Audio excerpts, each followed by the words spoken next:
section, AI Copilot for Teachers. ChatGPT appeared in our lives in November 2022, but since then, everything's changed. And we've got Elisa Díaz here, who's going to be talking about AI with us. We're going to be having this section in every ER live as from now. So, Elisa, thank you for being here. Thanks for having me. Well, tell me a little bit about you. About me? Well, I'm a teacher. Recently, I am a speech-language pathologist also, and most of all, I'm a learner. I love learning new things, so that's why I'm always doing new things. Yeah. And I've been teaching for, I don't know, not a long time, but around, I feel old now, but I think around 10 years. Yeah. And we worked together. You were my student. Yes. You had methodology many years ago. And then you also worked for Seivan in English. Did. Yeah, we worked at that time with Seivan, we learned a lot from them. Yes. And now you do many things. Many things. How important is teacher development today? I think it's always been important, but right now I feel it's more important than ever because things are changing too fast. So you can't do everything on your own. I like learning on my own, but I feel like recently in the past 2 to 3 years, I've been attending more courses and hearing new things from different people because I feel like I cannot take everything in by myself. So I feel like that's why, and with AI and all new things, it's becoming more important than ever. You know, sometimes I feel there's lots of information, so much information that you don't really know what to pay most attention to or what to read first or who to follow or whatever. In this sense, Cambridge is useful, isn't it, to give us ideas? It is very useful. I use Cambridge materials a lot because I teach IGCSE Global Perspectives at the Anglo school. So I'm very familiar with Cambridge materials. And what I like about them is that they are easy to use, simple, like very practical, and they're not just focused on language. So Cambridge materials always try to guide students to be global citizens and to be critical thinkers. Mm-hmm. So they cover all the skills. And are you using AI tools, you or your students? Yes, we are. I use them a lot for, personal use and also for teaching, for planning, for creating materials. I use them with my students now more than ever, because for me, this is my personal opinion, this digital natives is a lie. And they know how to use TikTok and Instagram and social media, but they have no idea how to use technology for learning. So they can become very overwhelmed, and also to end up using it in terrible ways, or for, or sometimes for producing their own the work that's not the main idea, isn't it? We were exactly like to simplify learning, and that's not something that can be simplified. Mm-hmm. Like if you're not involving thought processes and really doing things, you cannot learn. So they feel like they can use AI for shortcuts, but they end up losing the most important things. But it's our role to show them how to use it for their own advantage.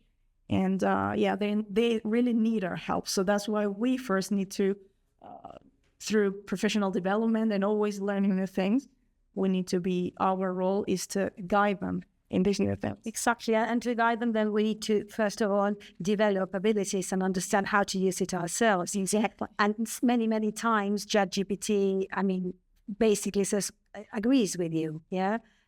We need to be able to think critically and understand what to do and what not to do. There's a pack with ideas from Cambridge. I don't know whether you've seen that material. I've seen it, yes, and I really liked it for many reasons. Number one is because it does give you, as all Cambridge materials do, practical examples, and I think it's called Classroom something. Yeah, it's called Cambridge Generative AI for Teachers free idea pack that you can find here. Yeah, and if you're watching this video, and what did you think? Well, the thing is that it teaches. It's useful for you to learn about generative AI if you're starting, or even myself. I've been using it for some time, and I learned quite a few things. I can give you some examples if you'd like. Yeah, sure. For example, it talks about for when you're using it, try to say positive things, like the things that you need, and try to avoid saying the things that you don't need. For example, if you don't want it to use formal language in the reply, don't say don't use formal language. Just say use informal language. That's what the pack taught me. And because if that word is around, as we might do, because generative AI is kind of thinking, right? So imagine I tell you, Nora, don't say pink elephant, right? What's the first thing that will come to your mind? Pink elephant. Exactly. So that's why you shouldn't feed it like those things that you do not want. So prompting is something that we need to learn how to do. Exactly. And it teaches you. It teaches you that. It teaches you a lot about prompting. And then also it gives you practical ideas for, I think it has 3 big sections. That is young learners, teens, and adults. Some activities are similar, but some are quite different. And it has many, many fun activities. Like I said before, for critical thinking, not just language learning, but critical thinking. There's one that I particularly liked about, I think it's called elevator pitch, I think it was. So it says, so usually the classic activity you would do is write an elevator pitch about, I don't know, whatever topic, right? And the student would go directly to the AI chat box and write me an elevator pitch. And there's no learning. There's a product, there's a result, but there's no learning. So you would tell the student, okay, do that, right? But then what you have to do, your task as a learner, is to downgrade that language. So they have that beautiful language that the chat box produces, and then you have to think about what structures are going on and to downgrade that language to something you as a learner would understand. And so what you're doing is not just producing and copy pasting, but also thinking and changing. And that's where, as we know, real learning happens. That's right. That's a great idea. What do you use AI really for? Can you give us one example? One example, I use it for many things. I use it to, can I give you more than one? Sure. Right. So for planning, for example, I work at the Anglo school, and we are required to do admin tasks like submitting a lesson plan, and it has a specific structure. I don't really work with writing the plan first and then planning the materials. For me, I'm more visual, so I plan my lesson, my slides, and then what I do is I feed it to the chat box and I say, can you write my lesson plan for this week in this format? And it does it for me every week. And then I use it in the class. For example, we can use it for role playing. You can train a chat box to act a certain way, and then you can share it with your students. And students, for example, imagine you're teaching history, right? And you say, act like Cleopatra, for example, and then the student can interact, right? So, and they can chat to that person, and the chat box will always reply as that person. So you can do many activities with the students, not just for yourself. Wow, yeah, it's like endless, isn't it? It is exactly, yes. Absolutely. You're getting students ready for an exam, for instance, for a certificate, which is the exam that most teachers work with. How would you use it? I use it for many things. I use it for the planning. I use it for producing exam practice. There's a lot of exam practice ready-made, but sometimes you might want to personalize something. I use it for that. Another thing that the Cambridge Pack taught me is don't use the CFR framework, because for the chat box is not as meaningful. Sometimes for us humans, it's hard to agree absolutely on what a C1 is, right? So for the chat box, it's better if you describe what your level is. So tell them it's 10-year-olds, right? And tell them that they are fluent and blah, blah, blah. So describe that, right? And then you can assess their work with that. And it gives you very personalized feedback that it would take me years to produce for my students.